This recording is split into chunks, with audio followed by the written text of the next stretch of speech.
jab, uppercut, leave you laid out on the floor. Try to duck and roll, hit and miss, now you counting stars. Should've practiced more, should've hit the mask, get out there more. Man, that you're the best. You gotta show me, son. Actions over words, baby boy. Is you real or what? Talking way too much, world come. Back sports, talking way too much, world come. Back sports, talking way too much, world come. Back sports,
Shout out to the hottest chat in the MFing game.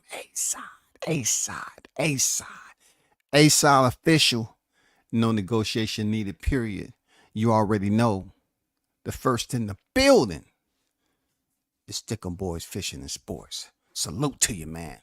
Salute WCS, salute chat fam. Let's talk about it. On deck, I see you. What's good with it? Mark is in the building. Kambozo's hands down, more respected. Kambozo's hands down, more respected. Was more respected. Okay, we're going to get down to it. Appreciate the input. To kick this off, man, those of you that's headed to the building, do what you like. You know what I'm saying? Just like Digital Underground, you said, do what you like when you enter the building.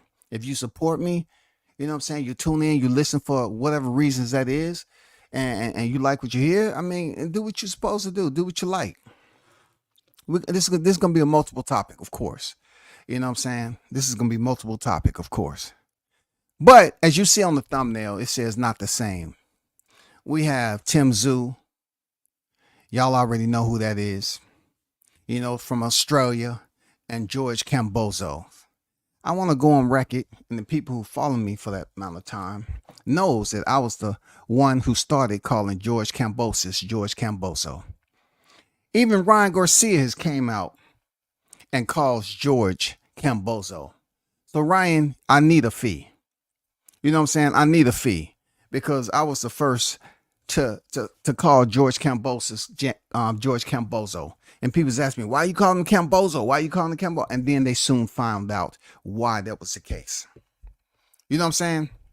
But we're going to talk about these two Australian fighters. You know, it's to be talked about. You know, switch up the monotony because everybody's talking about Kambozo. He lost the Lomachenko. Yeah, you talk about it once or twice, and then you got to start, you know, coming up with some analogies or shit like that. And this analogy to me is very, very important because now we look at the route they took to get where they end up being. Why? Because, you know, both of these fighters are former world champions. Seriously. And in recent years, they had their best success. George Kambozo's defeating Teofimo Lopez. And then you had Tszyu working himself up the chain, working himself up the ladder to go in there and fight Tony Harrison. You know what I'm saying? Pick up that WBO interim. And then received that notification. Y'all already know what that notification is. When Jermell Charlo stepped in there with Canelo Alvarez, ding, ding, ding. You have mail. You have mail. Ding, ding, ding, ding. You have mail. You have mail. So they sent Tszyu, the WBO super, once Jermell Charlo went in there and fought Canelo Alvarez. He was elevated to the WBO champion, and he went in there for his first defense in a tough fight against a guy named Brian Mendoza, who has just came out a sizzling knockout victory, y'all, of Sebastian Fundora in the 7th round. Yes, we all remember that. Fundora down, because Sebastian Fundora was a talent inferno. I always liked Sebastian, but I thought my boy Jamonte Clark should have already put that L on his record, because he fought a damn good fight, one of the best fights of his career, and they gave it to Fundora. But I got mad respect for Fundora, because they put you up there with the WBC interim, and you was waiting on Jermell Charlo. You know what I'm saying? You was waiting on a Charlo there, Sebastian, and you just didn't get it. You picked up the dang WBC title, and they just wouldn't give it to you. But we got to get back to the task at hand. George Kambozo and freaking Tszyu. Let me start with Kambozo, man. We all remember when he went in there October 2020 during the pandemic, post-pandemic, and fought Lee Selby in the bubble. Won a 12th round split decision. Then, just outside of a year, in 2021, November,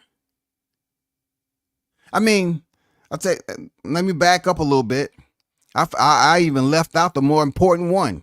He fought Mickey Bay December 2019 and won a 10-round split decision, even knocking Bay down in the 10th. And then in October 2020, he beats Lee Selby in a split decision. 2 split decision wins. Now, before that, we're not talking about anybody spectacular, any big name, any top-notch, you know what I'm saying, hitter, so to speak, in slanguish. You know what I'm saying? If we're talking about slanguish, all right, a hitter, we came, you know, but we Mickey Bay, Lee Selby, legit. You know what I'm saying? So he came out 2 split decision wins, and you're saying to yourself, could it happen again? And it sure did, y'all.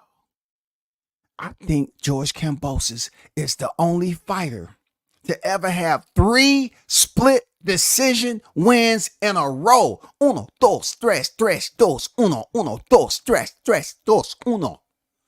Yes, George Kambozo, the one who knows how to jump through the ring of fire with boxing gloves on, land, wrestle, and punch a freaking full-grown kangaroo, wrestle with a bear, you know what I'm saying? Ground and pound a freaking alligator, a croc. You know what I'm saying? Doing some outback shit. This man is the only fighter I know to have 3 split decision wins. Back to back to back. A trilogy, y'all. In 3 different years. In 3 different years. Yes, you heard it here first. Because, you know, when I take out the magnifying glass, I do find specks here and there. Mickey Bay, Lee Selby, and Teofimo Lopez. George Kambosos won 3 split decisions. Now, let's talk about the highlight of his career. Teofimo Lopez fights his mandatory.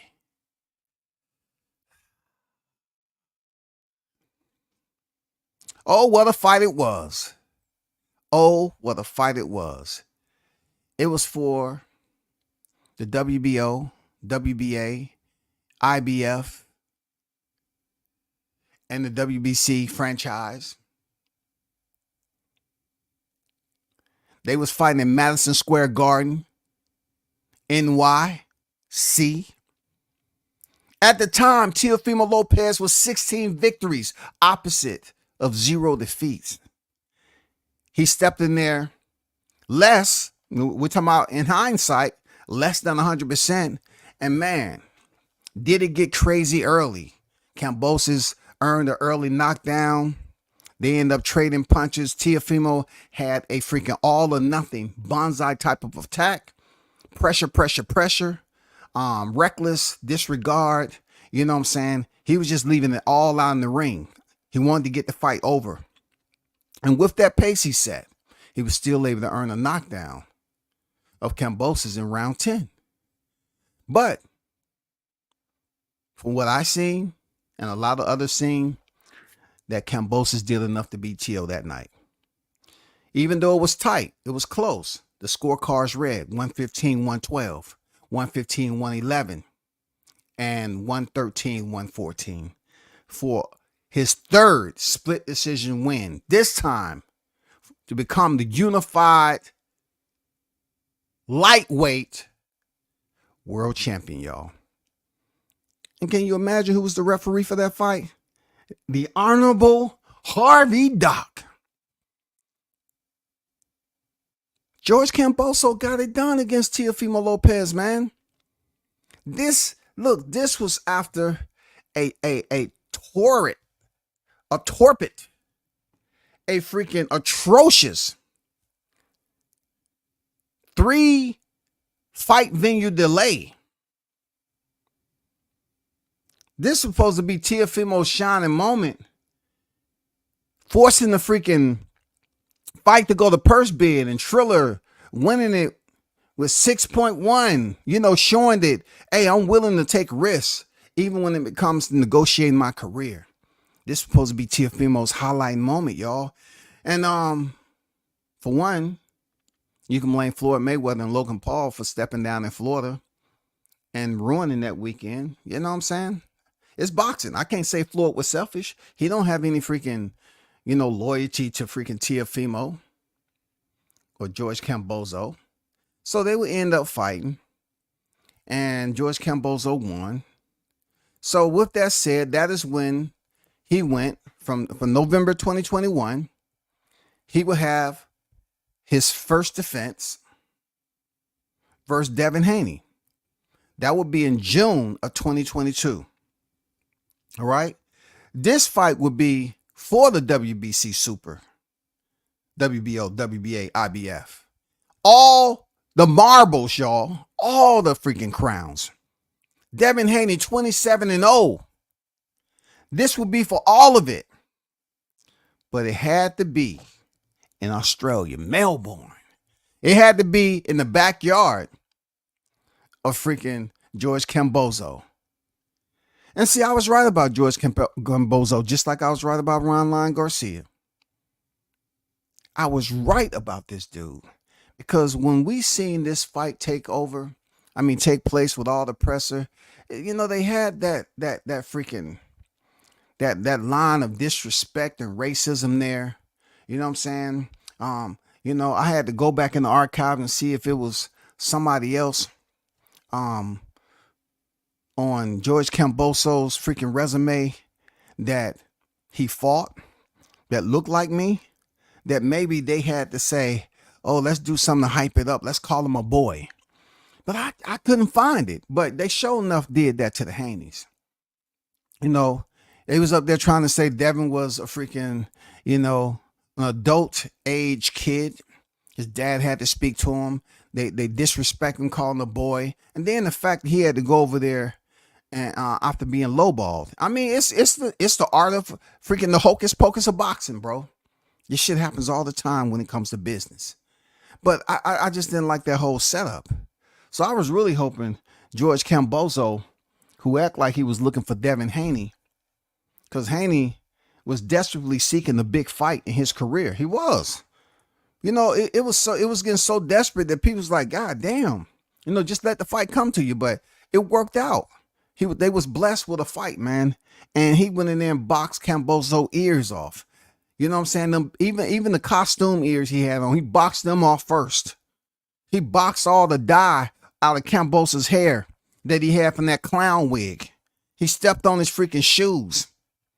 You know what I'm saying? He goddamn beat Kambozo with 6,314 jabs. You know what I'm saying? Beat the man up with a jab. And that was Kambozo's first defense of his unified titles. And he would lose via unanimous decision. Wasn't no complaints. Scorecards 112, 116, 110, 118, 112, 116. It was no complaints as if Devin didn't win that fight. They didn't have the confused look on their fights like when Devin fought Lomachenko. This was clear cut and dry that Devin won this freaking fight to become the lightweight.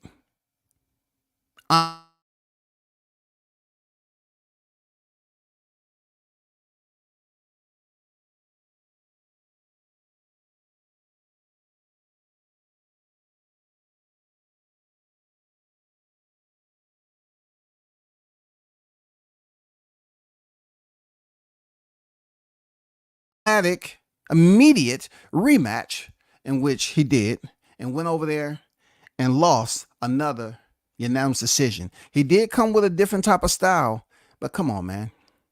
Just because you see a kangaroo hop to the left and hop to the right, it's still a motherfucking kangaroo, and it's still hopping his ass around. You know what I'm saying? That's what Kambozo looked like. You know what I'm saying? He looked like he was in the outback trying to become one, like he was becoming a kangaroo whisperer. He was hopping all around this shit, trying to duck and dodge. I'm like, you're not throwing any punches with it, dog. At least if you was out there with the rules, they should have, taught you how to goddamn use your feet, kick him in the shin or something. Because I know them bitches do a lot of kicking. But he lost again. So Devin would be successful in defending his titles for the first time. But this is not about that. We're talking about Kambozo. We talking about his rise to the championship pinnacle. He lost a unanimous decision to Devin Haney and got paid pretty good. And let it be noted again that he pretended like he wanted to fight Devin, but he was looking for Lomachenko. Lomachenko had to go over the combat. So therefore, after losing his titles, but getting paid handsomely, he would go in July 2023 and fight Maxie Hughes. And he won a majority decision. And that was for the IBO World Light. I'm like, Scorecards 117, 111, 115, 113, 114, 114. Maxie Hughes came in there 26 wins, opposite of 5 defeats and 2 draws. He won. Majority decision. Hanging on by a thread ever since his fight with Mickey Bay, all the split decisions, the only fighter in boxing to have 3, a trio, a trifecta of split decision wins, then defend his title, lose his unified titles, go in there again, lose a second time, win, fight for a belt with Maxie Hughes, win a majority decision on a thread, and then goes in here and fight Vasily Lomachenko. And wouldn't you know, Mr. Kambozo has some other legal issues going on. Supposedly the pay wasn't, what it's supposed to. The pay was like a cloudy day. There was a lot going on. Peter Khan, shout out to Peter Khan. You know what I'm saying? I have talked to him in the past. Supposedly Peter Khan is not with Kambozo anymore, and Kambozo owed him money. Imagine how things come back around sometimes, especially when it comes to that bitch they call Karma a little bit. She always showing her ass, her ratchet, skanky ass up whenever she want to. But supposedly he didn't get paid that much money for this fight. Lomachenko did, but Kambozo was getting paid off the damn pay-per-views or some shit like that. And, allegedly, I don't know if this is true. It's only, the beginning of the week, y'all. This is Monday, so I don't know how any numbers could come back already unless it was that small of a capacity in that arena. But the numbers seem to be very low. And to be honest with you, I heard that he's supposed to have an owed Peter Khan like 300 something thousand. So with that said, I really don't care because he got paid very, very handsomely, like I said, when he fought Devin Haney in Australia twice. He got paid very nice. So all of a sudden, shit fall apart, this, that, and the other, and he had this fight with Lomachenko. He barely get paid any money. Even though we know Lomachenko is going to be the A side, it has nothing to do with Kambozo being the franchise undisputed, lightweight champion. Lomachenko's still the 3-weight world champion, and he has the better resume, point blank, period. So, with that said, that's his run of the mill. That's George Kambozo's run of the mill. All right, let's go over here to Tszyu.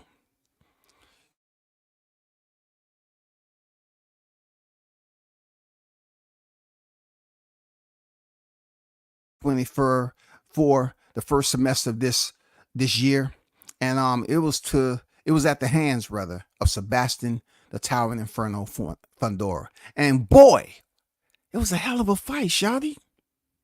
Shit was a hell of a fight. Shout out to two warriors, man. Tszyu, what's his mother effing name, and Sebastian Towering Inferno Fundora. What a hell of a fight. Bloodbath. You know what I'm saying? Bloodbath. But before I get to Tszyu, let me go over here and make sure I didn't mention anybody. He said Cam was a 13-1 underdog against Tszyu when he won his belts. Tim got a vacant belt against Mendoza. Cam came back and headlined 3 huge cards in Australia. I don't know about huge. Devin Haney was good. For him, for Kambozo, because yes, he was the unified champion. You know what I'm saying? So yes, I agree with you on that. Huge? I don't know. Huge in Australia is not huge in the US. I'm just gonna be honest with you. Huge over there ain't huge over here. So it's talking about it's almost like Eddie Hearns up here talking about massive. No. Eddie Hearns say massive to and just because he said don't mean it's massive. You know what I'm saying? Shout out to Arnold Brown on deck. But that was the highlight reel or the highlight run of Kambozo. I don't think he had a huge fight except the first one that he went in there and he was actually reigning champion. The undisputed lightweight champion. Shout out to him. You know what I'm saying? But he quickly lost them titles that night and damn couldn't get them back. So I don't think anything else was huge. You know what I'm saying? I don't think anything else was huge after that. Tszyu. So let's go back to his controversy. Him being dropped by Terrell Goucher. Hey, Tszyu was down in round 1, y'all. Round 1. We're talking about his father, Costa Tszyu. He got the pedigree in his blood, man. His veins run different. He got that history, that pedigree, that championship blood in his bones, that warrior spirit. This man gets dropped in the first round against Terrell Goucher, and people start saying, I don't know if he the goods. I'm not sure. He still went on to win, but they was like, oh man, what's up with his chin? It's crazy how these fighters, with different complexions. I'm just saying, I got to put it out there. With the lighter complexion in mind, they get dropped and people say, oh, they're a hero. Wow. They are what we consider special. What an heroic rise from the canvas. Come on, man. He gets dropped. He wins a majority decision. Okay. He goes in there and he fights Tony Harrison, which Tony Harrison was respected. He went in there and took Jermell Charlo's belt, former WBC champion. And, he pretty much didn't get it done in the rematch, but Tszyu was able to go in there and finish Tony Harrison, who is respected, who is a complete boxer, in my opinion. But, he just wasn't on the level of Tszyu. Tszyu broke him down nasty. Had you up here talking about like it was cold outside. You know what I'm saying? He stopped him in the 9th round, y'all. That was in March 2023. And then in June 2023, quick turnaround within 3 months, he goes in there and distance. He goes in there. I mean, let me back up. He goes in there with Carlos Ocampo and stops him in the 1st round. Okay? Getting ahead of myself. But then he goes in there, Tszyu, after fighting Carlos Ocampo, and he fight a Brian Mendoza. Now, Brian Mendoza was coming off that spectacular knockout win over Sebastian Fundora. Come on, man. Y'all can't act like y'all didn't see that shit. Brian Mendoza, man, that combination, one of the best. Had Fundora sleep on his feet. Had him looking frizzy. You know what I'm saying? He had Fundora looking frizzy on his feet. He stopped Fundora, man, in April of 2023 with a 7-round knockout, y'all. A 7-round knockout. That was Tszyu. Dispersion of the guy who did that. Mendoza was coming off a high of all highs from knocking out Fundora, and then Tszyu did that to him. Tszyu went in here and beat the man who beat the man in a unanimous 12-round decision. And you can say to yourself, damn, Tszyu is right. I mean, who's going to challenge Tszyu? You know, he was kind of talking about, you know, Crawford, you know, a bit. He wanted to fight the best and all that. People's kind of curious because that fight with Brian Mendoza happened in October 2023, a unanimous decision. He beat the man who beat the man. And guess what? The man who was beaten by Brian Mendoza happened to come back around because Jermell Charlo was finally being forced to come off those belts. Finally, Sebastian Fundora gets an opportunity once the fight falls out with Tszyu. They bring in Sebastian Fundora. Now Tszyu get to face the fighter who was stopped by the fighter he already beat. That's what makes it so intriguing about this. Sebastian Fundora knocked out Cole in the 7th round, gets a shot at the fighter, even though it was last minute. Tszyu took the fight. He didn't have to. Warrior spirit. Kill or be killed. He took the fight with Sebastian Fundora, who was slept. Look, I got to give Erickson Lubin his props too. Before he was stopped, he dropped Sebastian Fundora. But yet Brian Mendoza cut his lights out.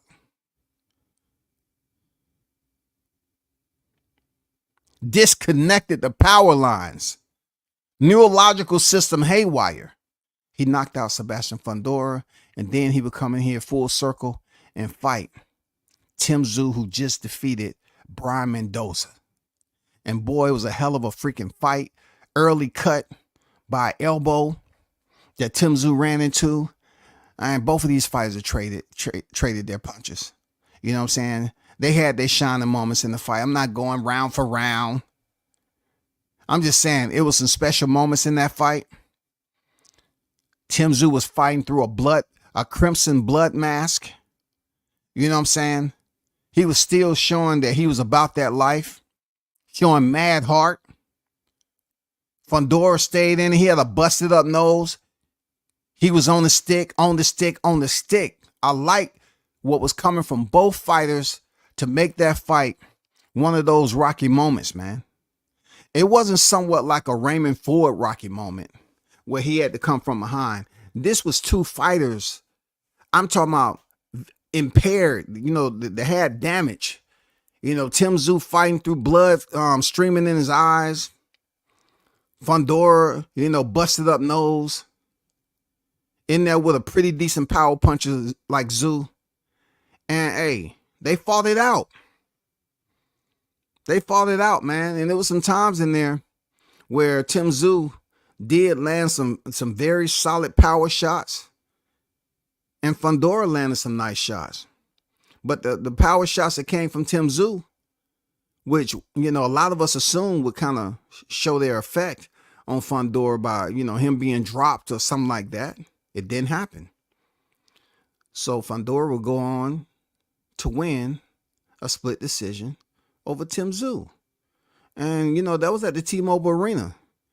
You know what I'm saying? But you know, people try to hit me on the freaking, you know, DMs talking about that was the T-Mobile massacre. That was better than the T-Mobile massacre that you talk about. I say, nah, just because you all are looking at a head, a cut in the head, you know what I'm saying? A slice from the elbow, just because there was blood, that doesn't make it better when it comes to the two fighters that was inside the square. That's all I'm saying. But that was Tszyu's moment. He lost his title, but yet he won the crowd. You know what I'm saying? He won the crowd. Both fighters won over the crowd. When you lose in that manner, it's almost like you won because you earn more fans because you was in such a fight of, you know, fighting through adversity. And then Sebastian Fundora fought through adversity coming off that knockout sleeper. He fought through adversity. Both of y'all matched up very, very well that night. And it was a hell of a fight in 2024. So it brings us to this in Australia. Who gets better? Who gets the more, you know, the recognition for doing it better? You know what I'm saying? When it comes to their resume and their climb up the ladder to the championship pinnacle. Many would say Tszyu received his titles via email. Then they'll say Kambozo actually beat Tszyu, who beat the man that was on the pound for pound list, Vasily Lomachenko. You know what I'm saying? That's no slouch. Kambozo beat the man who beat the man. Tszyu, he beat some fighters. But what people are going to always reduce his FICO is when it came down to his interim and then how he received the WBO title once Jermell Charlo was in the ring being stripped when he fought Jermell Charlo. But he did defend it one time. You know what I'm saying? He was able to defend it. Real talk. He was able to defend it. It's good that the fight didn't work out with him and Keith Thurman. I'm glad because we end up getting an absolute barn burner. We got fireworks. We got everything that we can hope for to spark up this 2024 boxing calendar. We was waiting for something like this, and we got it. You know what I'm saying? We couldn't get the rematch between Spence and Crawford, but we got Fundora and Tszyu, a fight that we didn't see coming. Why? Because everybody was talking about, Keith Thurman, he coming off hiatus and he's been inactive for years. Tszyu's gonna run through him. He's this, he's that. It's gonna be a non-title fight, but yet they go in 12 rounds. It was just so much controversy, administrative controversy in that shit, that I'm glad Keith Thurman was released from the docket. And then they added Sebastian Fundora. Loved it. Loved it. But in my opinion, when it comes down to who he fought, you know, when it comes to Tszyu, rising up the chain of command, you know, you have the likes of a Terrell Goucher. And even we could talk about Takeshi Inoue. You know what I'm saying? But when you look at the Tony Harrisons and then, you know, skipping over Carlos Ocampo, even though he went 12 rounds with Sebastian Fundora, I don't know how. He must have been on that ashwagandha from Wakanda. And, you know, he fought Mendoza. People going to say, that's, you know, small this, small that. But hey, all I'm saying is the man got it done. Both of these fighters didn't really defend their titles for a long period of time. You know, what's his name? George Kambosos. He lost in his first defense. He had multiple titles. Tszyu, He went up here and was able to get one successful defense against Brian Mendoza, who beat the man. That's points right there. That's points. Seriously, that's big time points, man. That fight was fresh in everybody's memory. That fight was really fresh in everybody's memory. Kambozo, on the other hand, he get points for, beating Teofimo Lopez, but it was a majority decision. He beat him, but he was down in the 10th. He was down. It's so many variables the way to try to balance this shit out. Who's representing Australia better when it comes down to when they was champions? Them as a fighter, excluding Tszyu within the pedigree of Tszyu, excluding that, and trying to keep it strictly based off their ladder. You know what I'm saying? Their professional ladder and what they had to do to get to where they at. And when they got there, what did they do with it? And I have to give the edge to Tszyu, in my opinion. Because Kambozo, you know well as I do, the fight he had with Teofimo Lopez was ass. Yeah, he blooded him up and shit like that. But it had been proven that T.O. won 100%. And then when he got the titles and went on this freaking tour, it was clownish. But I know we talking about performance, right? He never really had no big performance against Devin Haney.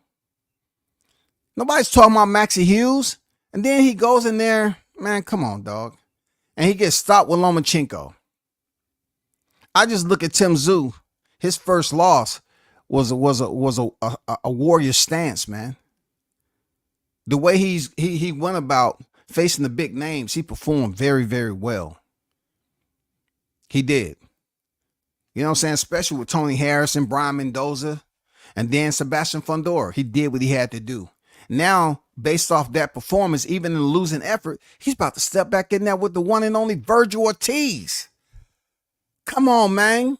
21 victories, opposite of 0 defeats, 21 knockouts. This may potentially be the biggest fight of the card. No, not saying it supersedes as far as merit when it comes to Terrence Crawford and Ismail Madrimov. I'm talking about the intensity, the energy, what both fighters, their collision course, stylistically, what they're bringing to a matchup like this. Tszyu, Virgil Ortiz, oh my God, this is going to be a hell of a scrap. This is going to be a hell of a scrap, man. What? This is going to be a hell of a scrap, y'all. Both fighters are going to freaking bring that heat. It ain't going to be no Australian heat. This is going to be that different type of core temperature, goddammit. You know what I'm saying? This is going to be a hell of a fight. And I just give the edge to Tszyu because of how he go about fighting the big names, how he fights as a fighter. People just don't get that kind of feeling, that queasy feeling they get with Kambozo when he's stepping in there with Devin Haney for the first time in Australia. I don't know. Should I bet money on it? Don't know. And then get beat up. I'm glad I ain't bet no money on that motherfucker. Shit. That nigga looks sorry up in that motherfucker. Man, I'm glad I ain't bet no money on that nigga. Damn, he pissed me off. He just had one bright moment, bro. At the expense of Teofimo Lopez, and that was it. Done. Over. Shout out to the OG Mr. Golden on deck. Done. Over. Yeah. Mr. Golden say, yeah. He would have KO Keith. Yeah, he would have gave him the business. He would have gave him the business. Real talk. He would have gave him the absolute business. Seriously. It would have came and it would have went. Keith Thurman would have came back into the ropes and he would have left the ropes too. I don't think he would have been able. We're talking about Manny Pacquiao dropping him in early in that fight, man. Come on, man. Tszyu would have punished that dude. But that's my take on George Kambozo's Tszyu, they're not the same. Tszyu is a much different fighter than Kambozo's. And he'll beat freaking Kambozo's any day of the fucking hour, the second, the minute, however you freaking arrange that shit. Because we live in a time simulated freaking lifestyle. Tszyu will beat Kambozo any time of the week.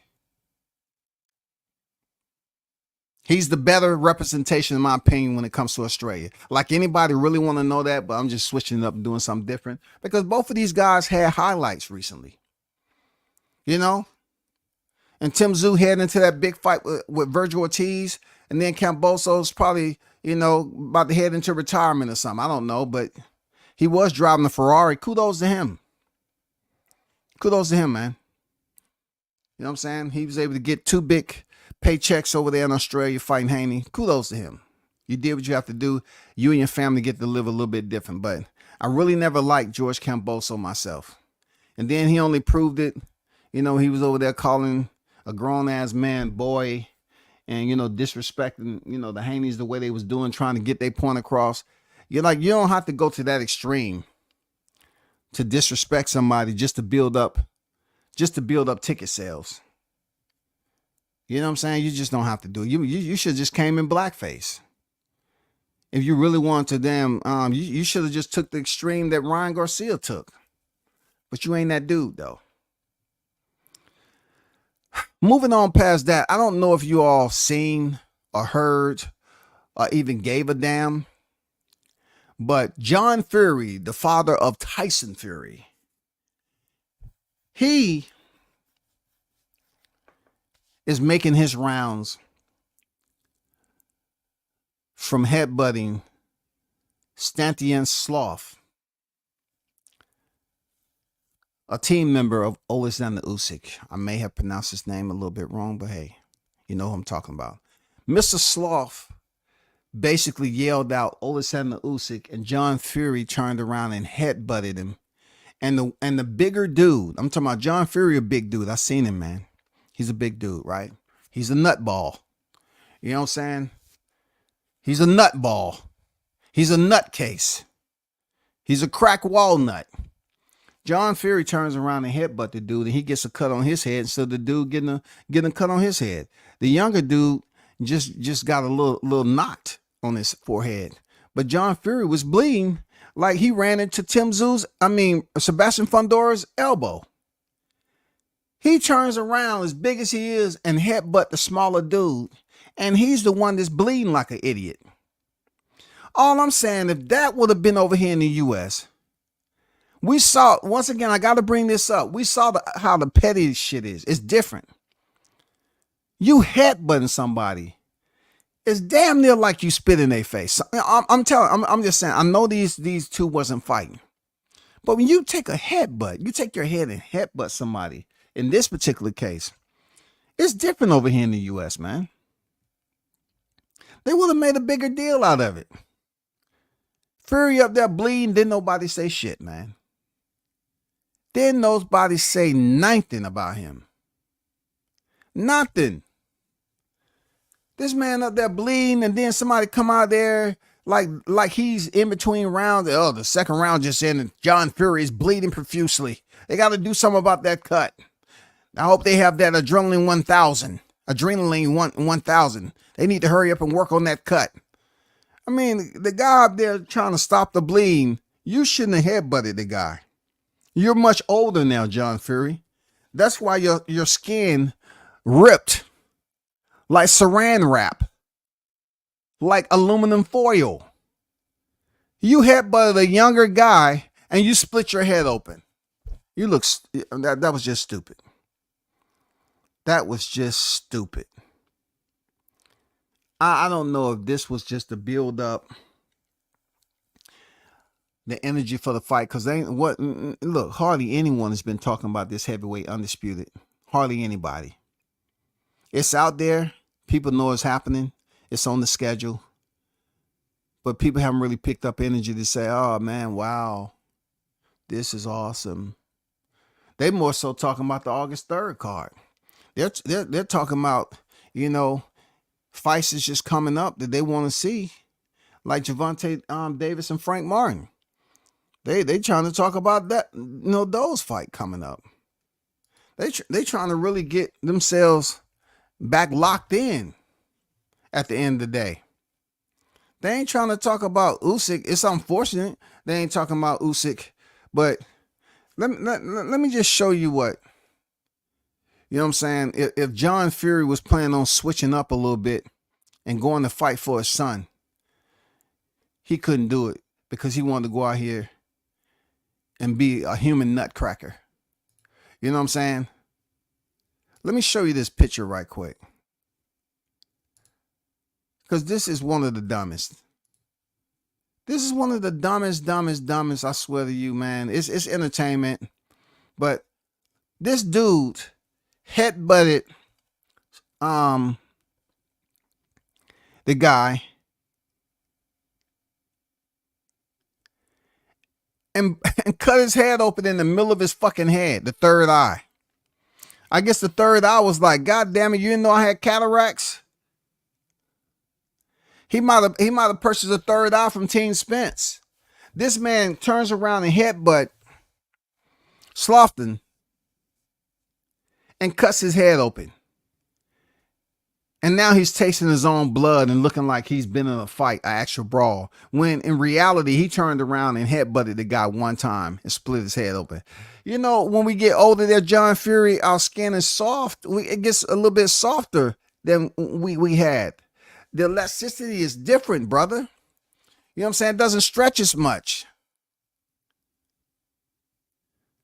And you found that out. You headbutted the skull of a youngin'. You headbutted the skull of a youngin', bro. And you paid dearly. It's hilarious, man. I'm not gonna lie to you. It was hilarious, man. Immediately his head started bleeding. It was absolutely hilarious. I'm not gonna lie. It was hilarious. Moving on to the common denominator, of what people still is talking about is the Ryan Garcia May 22nd results. Okay. May 22nd, you ask yourself, why so long? Yeah, why so long? People are looking at this like it's going to be an ultimate freaking surprise. This is going to be the rise of Team Haney. No, the rise, in my opinion, of Devin Haney is to give a rematch, whether he comes back dirty or not. He needs to go in there and get that rematch. It's a big check, and a lot of people's tuned in. Ryan Garcia lost some fans. They might have switched over and became Haney fans. This would be a good time to scoop up those fans and go back in there for a nice little check. Nobody's talking about Ryan Garcia, Devin Haney, making the type of money that George Kambozo's just made. You know what I'm saying? Shaking the can, so to speak. Nobody's talking about Garcia and Haney shaking the can and trying to see if it's penny, nickels, dimes, and quarters. Ain't nobody trying to say that. But I think Haney should go in there and rematch Ryan Garcia regardless. Speaking of Ryan Garcia, his parents has been out there, social media, basically advocating for their son's innocence. They're in protest of those who even think that he willingly took a banned substance. They want you to understand and know that they have the best son in the world. One of the sons, they do have another son, but this one's making them money, so he's gonna be the bestest. They have the bestest son at this point in time, and they want you to know that he would never go out here and misrepresent or humiliate the family name Garcia. Never. They want you to know that. Even though the dad was up here talking about nappy heads and all that, you just didn't pay attention to what was in your son's hand. You worried about somebody having a comb in their hand, and you should have been paying attention to the syringes. That's if, allegedly. Also, Speaking about their son, the man is talking about sliding in people's DMs.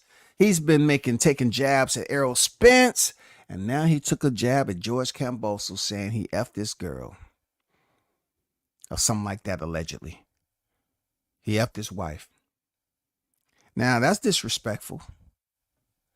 I mean, why is Ryan Garcia still able to just go around and speak reckless? Why? I'll put it to you this way, there, Ryan. If you really want to get the clout, I'm talking about the KLOUT. You know what I'm saying? That clout with that K on the front of it. If you really want the clout that can get you killed with that K on the front of it, all you got to do is say you did the same thing to Crawford's girl. That's all. Don't half step. If you really want the energy, you know what I'm saying? All you got to do is bring Bud into the equation and put those respectful insults out there and say that about his family. Go ahead. Let's just cut to the chase. Don't go to the soft targets there, Ryan Garcia. Don't go to the soft targets at Spence and freaking Kambozo. Don't go to the soft targets. Go to the hard targets. That's how you get your name out there. That's how you get the shock value. Go out there and say that about Bud. Because Bud ain't never been known to really address those who have something crazy to say about him. He's not that type of guy. You know what I'm saying? From my understanding, he went to a private school. Nobody can really find out the name of it, but you in good hands, man. You know what I'm saying? Be disrespectful that way and see how much longer this victory lap you making with disrespect last. That's all I'm saying. That's all I'm saying. Just cut to the chase. No more talking. Just say that about that guy and let's see what happened.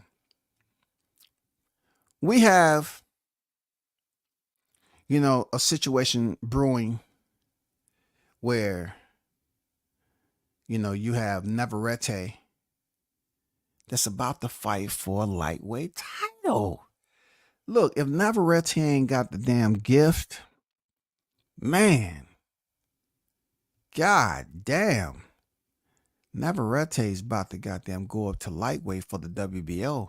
And I'm saying to myself, I'm thinking, right? We got a silver medalist up there. We have a lot of top prospects, right? That's been said that they're the top prospects in the world. And I'm saying to myself,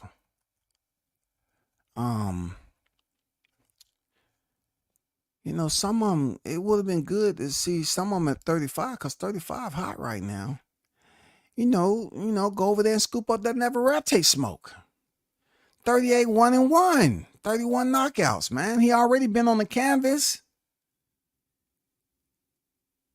All I'm saying is, excluding Shakur Stevenson, right?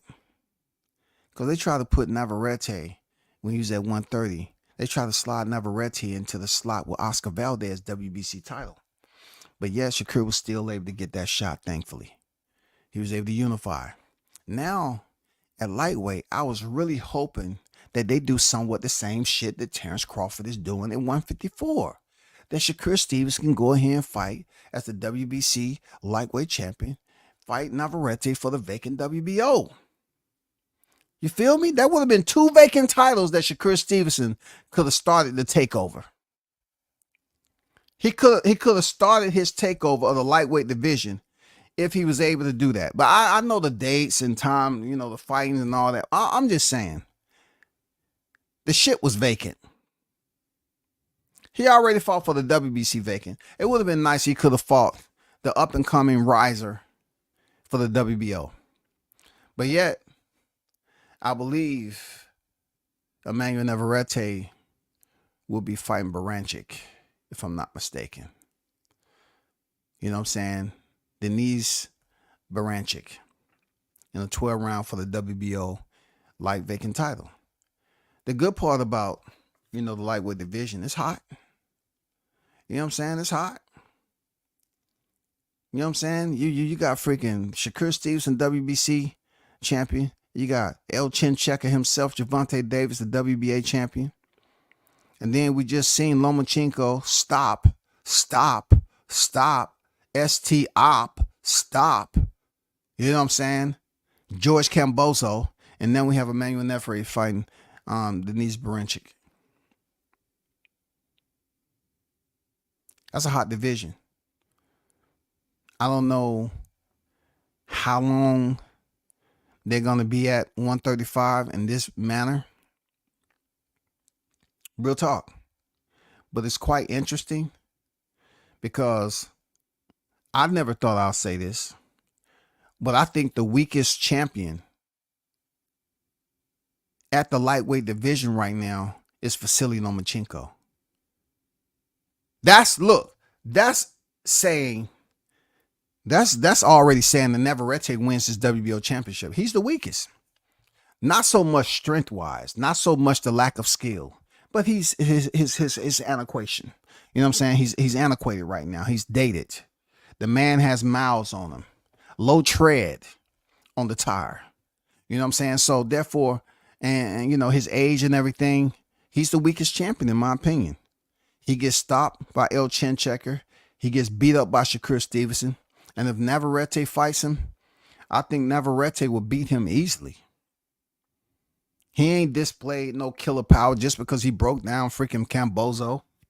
Navarrete is a weird, awkward, unorthodox striker, man. So I'm saying Vasily Lomachenko, to me, is the weakest link at 135. You don't have to agree with me. Shout out to Jessica the Queen on deck in the building. I see you. What's good? Salute.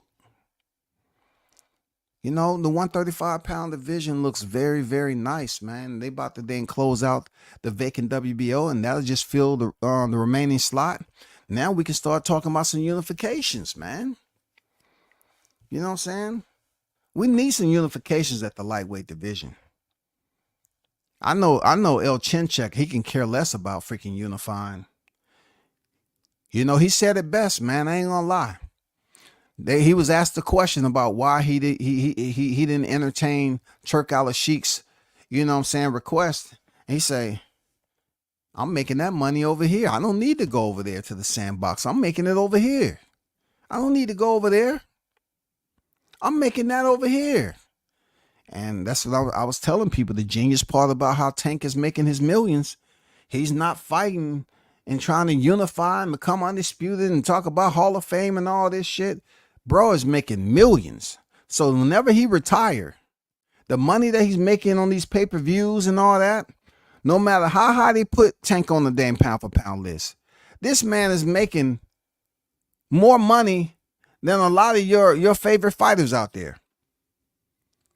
So in reality, he's winning. Just because he's not stacking titles around his waist, he's stacking money. You know that cheese look different when it's stacked on top of each other. That shit look different, y'all. It feels different. Especially when you go in there and you about to buy something. It looks totally different, bro. And he's been able to crack the code and move how he want to move. So he pretty much said, Turk Al-Ashik, nah. You know, I don't need to go over there.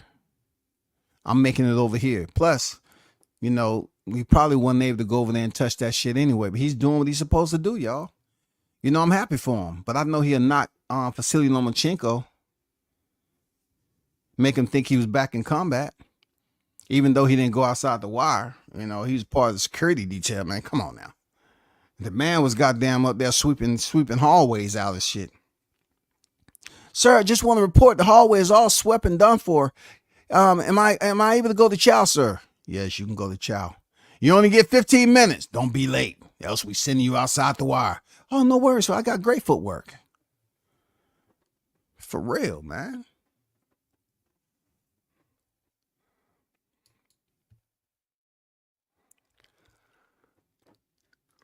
I don't know if you've seen this. Teofimo Lopez encourages Keyshawn Davis to face Andy Cruz. Now, those of you that may assume that you know which direction I'm going with this, because Tszyu is, you know, a favorite fighter of mine, right? But in this case right here, for Keyshawn Davis to fight Andy Cruz right now, I don't know if it's confidence within the camp, because he is training with Bozianis to put him in there so early with Keyshawn, because Keyshawn has had the better opposition up to this point, and he has the better improvement, you know, overall on this level. To me, he has the better overall skill set between the two. But you know, I got to give Andy Cruz his credit, man. You know, dude is going in here on his first fight, fighting 10 rounds, and he's been able to pretty much earn some wins up to this point, still undefeated. And from my understanding, Andy Cruz right now should be about 3 victories in, I think. But Tszyu is encouraging Keyshawn Davis, who's been calling him out. Don't think I was going to leave that shit out. Tszyu is encouraging Keyshawn Davis to fight Andy Cruz, who Keyshawn Davis, his energy has been directed at pulling up on Teofimo Lopez and say, let's fight. See, there are some fighters that pull up on fighters and say, let's fight, and then they get kind of punished and blackballed a little bit. I don't quite understand how that all works, but Keyshawn has been pulling up on Teofimo Lopez, and I guess don't nobody feel no type of way about it, because, you know, Tszyu was signing autographs. Keyshawn pulled up on him, and then after his fight, his last fight, you know, he called out and let it be known that he want to fight Tszyu at 140. You know, I like it. I like the energy Keyshawn is giving out. I like how he's pulling up on Tszyu, because Tszyu was trying to go at Crawford, talk all that bullshit, and that goddamn wild hyena, that honey badger, that Wolverine said, no, I got him. Now Keyshawn Davis is out on the hunt for Teofimo Lopez, who was up here just thinking it was a free-for-all, and, you know, he was the king of the motherfucking Serengeti. Now he got that honey badger on his damn trail, and then he don't know what to do with it. You know what I'm saying? He wanna make friends. He want to encourage Keyshawn to fight Andy Cruz, who beat him in the Olympics. But no, Keyshawn say, no, I'm trying to fight you. Stay on topic. I want to fight you. That's who I want to fight. I like it, man. I like it. You was up here talking reckless. Tell me they want to fight Crawford, and then you're going to turn around after that dismal performance against Jermaine Ortiz and say, I'll fight Crawford at a catch weight. And ain't no catching shit. Well, you don't have to go to a catch weight. Keyshawn say he want to fight you at 140. You got a title at the moment. Why don't you say, okay, Keyshawn, I get it. You're going to keep on showing up like Shannon Briggs, you know, did Klitschko. You're going to keep on showing up. You eat champ, I eat champ. You eat champ, I eat champ. You swim, I swim, champ. Where you go, I go, champ. I mean, that's kind of what it's looking like with Keyshawn. Keyshawn just falling out the motherfucking sky. Ta-da! I'm here, bitch. Now what? Dad, can you please do something about this guy Davis, man? I'm getting sick and tired of him, man. I'm up here signing autographs. I'm doing big shit here, you know? I'm doing big boy shit. I'm big bank, take little bank. That's what I'm doing. But Keyshawn just come in here and ruin the vibe and everything. He'd be up there telling on Keyshawn. Please, Lopez Sr., do something. Dad, Papi, just do something. Can you put some security up there? He's trying to embarrass me, man. He's up there telling his papa on him and shit. You know what I'm saying? He up there telling Dad, can you just, we got the money. Let's go get some security, man. Let's go to the UFC training facility and get some security over here. You know, it won't cost that much. I'm tired of this guy just pulling up whenever he feels like it. Well, hey, guess what? I want to see Goddamn Teofimo Lopez, Keyshawn Davis. He said he's willing to come up to 140s. Hey, now what, T.O.? Stop playing around, bro. Stop playing around. You was running off at the mouth, you know, thinking everything was cool, and they ran the play on your ass. They ran the play. They say, hey, we got some dogs over here too. Somebody left the motherfucking gate open. And guess what? That dog on your motherfucking trail now. And you want to go up there and try to call animal control. Excuse me, I want to remain anonymous, but it's this goddamn Wolverine on my ass right now. He's been very vicious and disrespectful. His name is Keyshawn Davis. Can you just come up here? Man, just goddamn lock him up. I don't know where he's supposed to be at the time. You know, T.O. starts snitching at animal control. They be calling up wildlife reserve. Please get him off my tail. I can't breathe every time I turn around. Keyshawn there. Keyshawn on his ass, man. Forget this Andy Cruz fight. The man got 3 victories in. They building over there, bro. You know what I'm saying? They building. But no, man. You should want to face this smoke. Because you about to fight a guy nobody want to see you fight. You know, you already had, look, Teofimo. You can't sit up here and say, you know, get the excuse. I dare you to give the excuse. Like Jermell Charlo was given when Bud Crawford was calling him out for 147 and 54. Don't say, oh, you got some business to take care of 135. You need to do this. You need to get a title. You need to get the scrap. Well, Isaac Cruz didn't have no motherfucking scrap. No strap. He didn't have a strap. He still was able to move up there and fight Rolly at 140. No strap.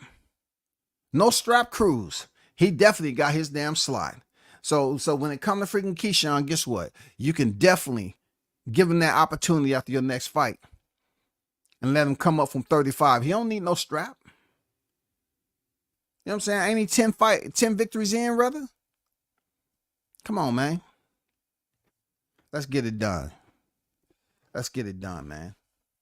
For real, let's get that shit done right there. At 140 for the WBO super lightweight championship. Let's get that fight done. That's a fight we need to see. I think we can build up a rivalry with Teofimo Lopez and Keyshawn Davis. I think we can make that rivalry stick. For real. You know that song, stick. I think we can make that rivalry right there stick. For real. I think we can make that stick. Teofimo needs a rivalry. We don't need his lips and tongue aren't the rivalry. He ya. No. We need for the contractual paperwork to make this rivalry stick. This can be a very good rivalry right here. They both young too. They got 3 in them. Deontay Wilder did it in his 30s, man. They got 3 in them, bro. They young. They can make a whole lot of money together. Team Lopez, if you're listening, because I know you got some content creators out here that love passing you the links and saying your name was mentioned. But check this out. If you're listening now, Team Lopez, you know I'm absolutely spot on about you and Keyshawn making that money together. And then that is a trilogy. That is first 2 fights that people want to see. We're talking about both of y'all match up very, very well together. No significant. I would give T.O. the slight edge in power, depending on who he fights. You know what I'm saying? He didn't look to be able to channel that power against Jermaine Ortiz. So depending on who he fights. But both of y'all mirror up real nice, man. Let's get this first 2 rubber match. Let's get it underway. Let's get the 1-2. Let's get the fundamentals of the trilogy done. Set up the first fight. And let's get an automatic rematch. The heavyweights got it going on. You know, hey, Bud Crawford had a rematch. He signed up for 2. But his opponent ran. So you can't make him fight.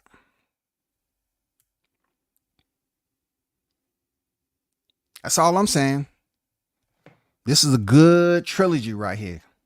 This is a good way, both young lines building up a rivalry with each other. Oh, man. Ooh, fire. Fire. Because you know where I'm going with it next. I don't think Lopez Sr. can outcoach Bo Mack. No, I don't. I don't believe it. I don't believe it. One bit, I don't believe it. I don't believe that your pops can outcoach Bo Mack. So you know where I'm going with that. You know where I'm going with it. That's something you got to deal with right off the rip.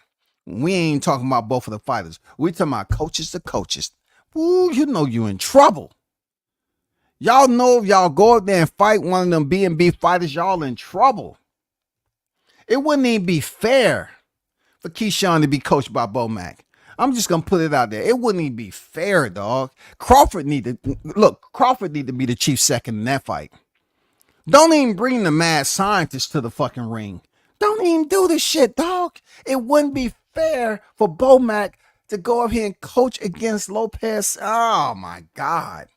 We talking about slaughterhouse. Fuck the T-Mobile mask. We talking about slaughterhouse. We talking about slaughterhouse, dog. Bo Mack need to sit this one out. Just sit in the second row, man. Let Crawford get this. Just let Crawford get it, man. It would have more backstory to it if Crawford was the chief second and he went in there and cornered freaking Keyshawn. Because wasn't T.O. talking shit about Crawford? I'm talking about it's a lot that goes with the ingredients of this trilogy, y'all. Y'all know I ain't bullshitting on this. It will be a great one. But my suggestion, please, we can't have Bo Mack as a chief second in there. It'll be a slaughter. It would be an absolute slaughter, man. We can't have the mad scientist giving instructions versus Lopez Sr. It can't happen. It don't matter how many content creators run back and tell them. They know this shit ain't. Hey, they know I ain't bullshitting. Well, hey, he's telling the truth. He's telling the truth. I mean, I can't say anything about WCS saying that. He's telling the truth. Bo Mack kicked my ass. Bo Mack kicked my ass. I can't even say that. Hey, Gordo knows that. I can't teach him that. I can't go out there and outcoach that guy. I can't do it. That'd be a death sentence. That'd be suicide. That'd be corner suicide. I can't outcoach Bo Mack. That's the mad scientist. He know he can't fuck with that. He know he can't fuck with that, bro. It won't happen. It can't happen, man. I'm not saying that having Crawford will make it even easier. I'm just pairing them up. I'm pairing them up like a Bluetooth device because Teofimo Lopez was talking that mother effing trash, disrespectful. Somebody he wanted to fight him. What better person to have in the corner? You know, Team Crawford. You know it's a good idea. You know that's a good idea. You corner Keyshawn Davis if Teofimo has the cojones to take the fight. You corner him because he was talking mad shit about you, bud.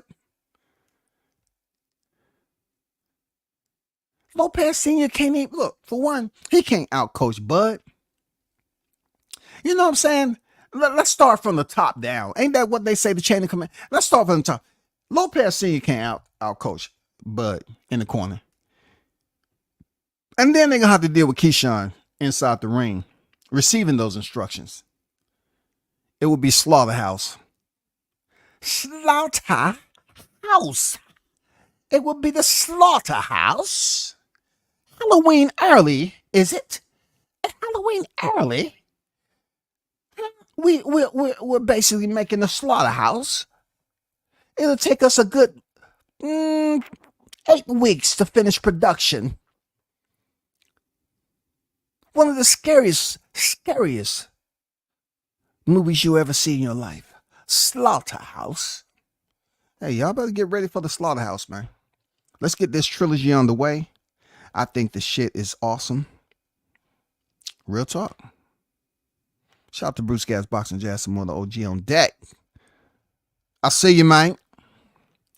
I really want to see that between Tszyu and Keyshawn, man. And, you know, the mad scientists just sit this out. You know what I'm saying? Because it wouldn't be fair, man. You know, even the commission, I don't even think the commission would allow that shit to happen. Oh, excuse me, Bomac. You know, I know you're not coaching Crawford in this fight, but come on, Bomac, come on, man. You already know, man. You're a future Hall of Fame. Please. What you about to do to Lopez Sr. over there, man? His son may never make it out of the freaking hospital once this all said and done. Please. Please. Please. Just sit down now, man. Just let Crawford, you know, give out the curriculum for this damn 12-rounder. Okay, please. Just please. Because see, Crawford is going to want to punish. So Crawford's instruction may be quite different than Bomac's. That's all I'm saying.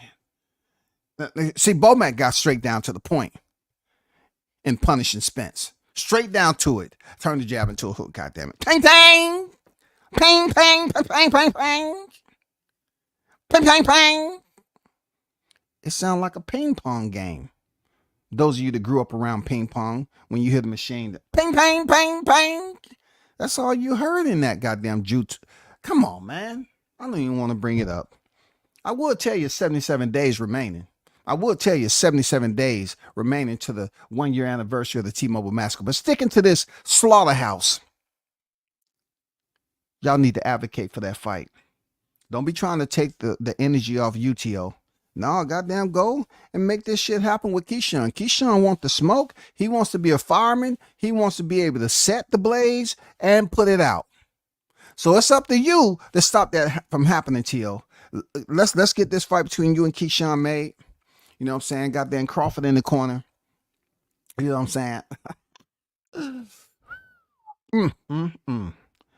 saying? Medic.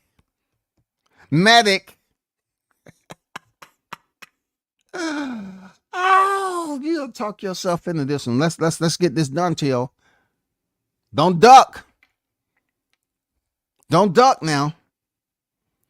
You know what I'm saying? Don't sit up here and try to put the versions out there, you know, trying to say, Teofimo Lopez challenges Keyshawn Davis to face Andy Cruz. No, why don't Teofimo Lopez challenge Keyshawn to defend his title? Why don't we try to say that? That's what we need to do. We need to make sure that is the challenge that Maine's lined up and zoomed in. That is where the focal lens should be. Teofimo Lopez versus Keyshawn Davis, not Keyshawn Davis versus Andy Cruz. Nah. No. Oh, my goodness. And lastly, let me put this out there, okay? I believe when it comes down to the heavyweight undisputed, going against the grain a little bit different direction than my previous pick. I think Fury, I believe Fury would definitely get the job done against Usyk. You know what I'm saying? But a part of me is saying that Usyk may have his best performance against Fury.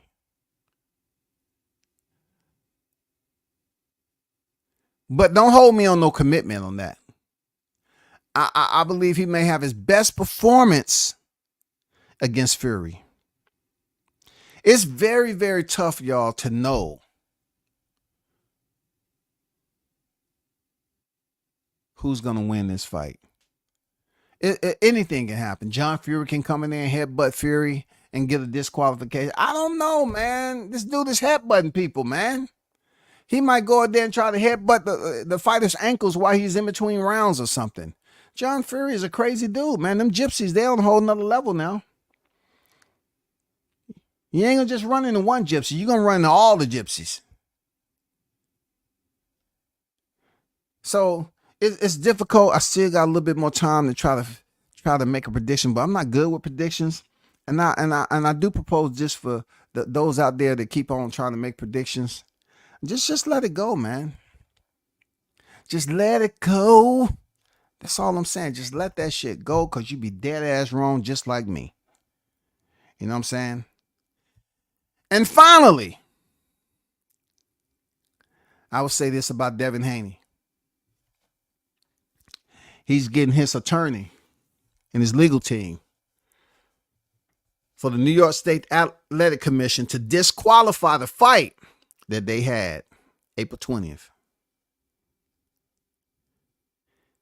And they want the Athletic State Commission to declare Devin the winner due to all the evidence, partial evidence, that had been presented to the media. So, if you want my take, I give you my Cliff Note version on this.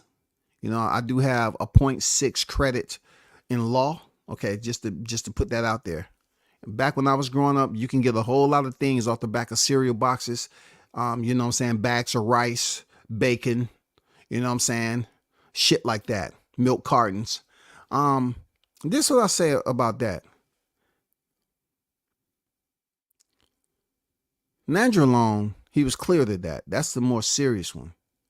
But they're saying, you know, it was 60 times and 6 this and 6 that. Ostarine and all that. Ostarine is one of those, you know, like prostitutes, those hookers of freaking performance enhancing drugs. You know what I'm saying? You might see it you might see it in abundance, but you don't know exactly where they coming from. You know, it's there. Ostarine is there. Depending on who put it there, why it's there. It can be put in a whole lot of different supplements. It can be broken down, and someone can have it in a supplement and be unaware of it and be taking a supplement for a long period of time. But being clear to nandrolone in the A sample, I'm going to be honest, I don't believe nandrolone is going to come up again in the B sample. Ostarine became the biggest topic of discussion right now. So this is what Boxing Scene has just put out as we speak, right? It says Devin Haney has requested the New York State Athletic Commission to disqualify Ryan Garcia following his April 20th majority decision triumph in a bout later stained by Garcia's positive test result for banned substance enhancing banned performance enhancing substance. Haney attorney Pat English, in an 8-page letter to the commission top 2 directors, its chief medical officer and lead attorney, offers precedent for the move and details why his request is justified. This is what it says. There's a blemish on Mr. Haney's record. He was placed in an unsafe fight under NYSHC jurisdiction. The bout was made a mockery, and in addition to the paired use and prohibited use of IVs, after the bout, what I say about that IV, y'all. See, a lot of people try to spin off the live I did because they didn't catch it. And once again, they don't want to show WCS no love for mentioning it because they don't look at shit all the time. They want to speak on the IV and then know shit about it, but they didn't want to goddamn cite me for hearing it. It's okay. It's all right. It's cool. But they said prohibited use of IVs. Didn't I tell you that article came out that supposedly Team Haney was there watching, you know, Garcia get an IV? Oh, that shit ended up disappearing. David Copperfield came into the room. Hey, that article is no longer there. He made that shit disappear. Let me continue. My apologies. There's a blemish on Mr. Haney's record. He was placed in an unsafe fight under NYSAC jurisdiction. The bout was made a mockery, and in addition to the paired use and prohibited use of IVs, after the bout, Mr. Garcia admitted that missing weight was a tactic to give him an unfair advantage, English wrote in the letter. As there was no second-day weigh-in required by the commission, thus it is impossible to know what he weighed on fight night. This is why, after setting forth the facts, below, we request that Mr. Garcia be disqualified, which is more fitting than a no contest in this situation. And I want to know what y'all think about what was just said. It said Garcia has requested testing of a B sample and results are due by May 22nd. Okay. It goes on to say, by pushing New York to discipline Garcia beyond converting the outcome to a no contest, Attorney English wrote, it has been done before in Olympic sports and in the case of boxer Lucien Boutte, when he tested positive for ostarine following 2016 bout against Badu Jack in Washington. Look, I'm going to say this about them citing Lucien Boutte. Look, we have laws that's in place citing people that actually was the reason that the law was actually enacted anyway. That doesn't mean the person is going to get cleared of everything just because they're citing. They can cite Lucien Boutte 2016, you know what I'm saying? Damn near 8 years ago, right? Bout against Badu Jack. That doesn't mean they're going to say, okay, this is the same. They still have to get the results back. We have to wait for the results.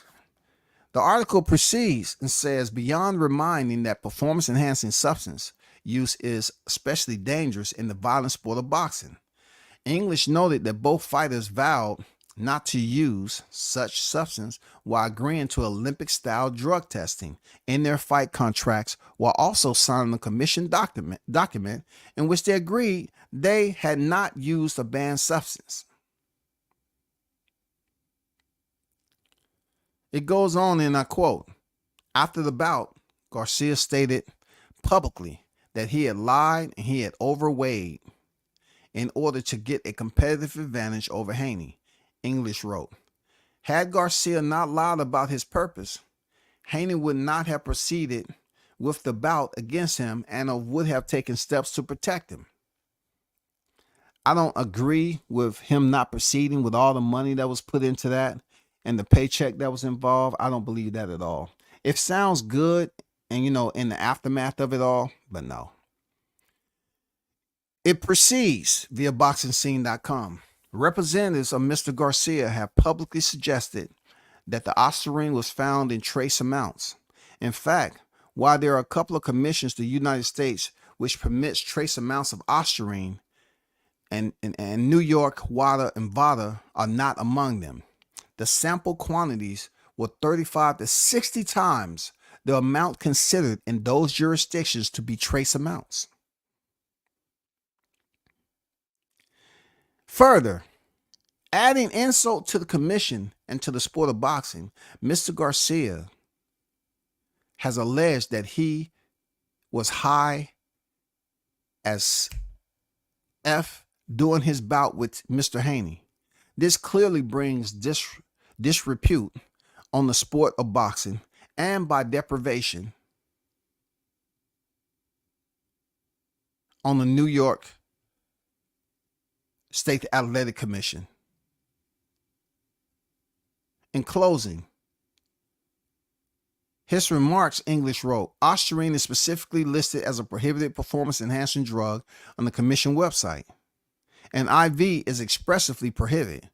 Intentionally coming in overweight is a violation. And in this context, the commission has full authority to issue a disqualification that would change the bout to win for Mr. Haney by disqualification. On behalf of Mr. Haney, we request that change in addition to such suspension as deemed appropriate by the commission. Now, that was very well put. Okay. That was very well put to submit for legal action to be taken from the commission, right? You know what I'm saying? But let's go back to August 2021. Michael Fox, he fought Gabriel Maestre, who was 3-0, who was caught with illegally wrapped gloves and basically called a process of thumbing, when they take both thumbs and they massage the padding away from the knuckle area. He was caught.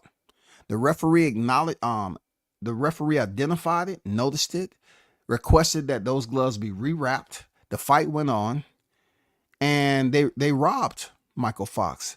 Team Fox submitted a freaking request that the fight be overturned, and it didn't happen. So this request that they have, you know what I'm saying, after everything, with all the information, everything Garcia, they trying to use Garcia's words against him. You know what I'm saying? When he was high as fuck, you know, talking shit. Hey, somebody can say they was taking 13, you know, freaking different performance enhancing substance, don't mean they did it. You know, it's called shit talking at the end of the day. You know what I'm saying? They can put that in there just to inject a little bit more beef to it, but no, that doesn't mean it's gonna stick. The IV, man, come on, we're not even gonna touch the IV. Because like I was telling people, the article that I saw here, that shit disappeared. So it might have been an IV in there, but come on. How they gonna prove the IV? That shit happens all the time. That's facts. That's facts. And then the Ostarine, they're gonna have to do their research and make sure the legal team you know, comb through it, attention to detail, do a thorough investigation, very, very in-depth, and come back with the findings. That's all you got to do. That's all we need to do. We just need to make it happen like that. That's it. That's it. You know what I'm saying? That's all we need to do. But at the end of the day, we still got to be patient. May 22nd, they have to come back by May 22nd. I'm pretty sure they will prior to that. You know what I'm saying? It doesn't take that long for tests to come back like that. It takes 72 hours for a regular. I mean, it doesn't take all these weeks. You know, listen, the only way it's taking them that long is that they're basically researching for other things. All right. But at the end of the day, you just got to look at it like whatever's going to come back is going to come back. This is not going to ruin Ryan's career. Boxing, one thing about it, you can do something to this extent, get reprimanded, and then come back and still make your money. Ain't that right, Deontay? Bomb Squad! Yep. You know, it's Bomb Squad all over again, man. You come back, you get your license reinstated, and you go back to making money. You know what I'm saying? Let's see how this plays out. Let's see how much weight Ryan Garcia holds.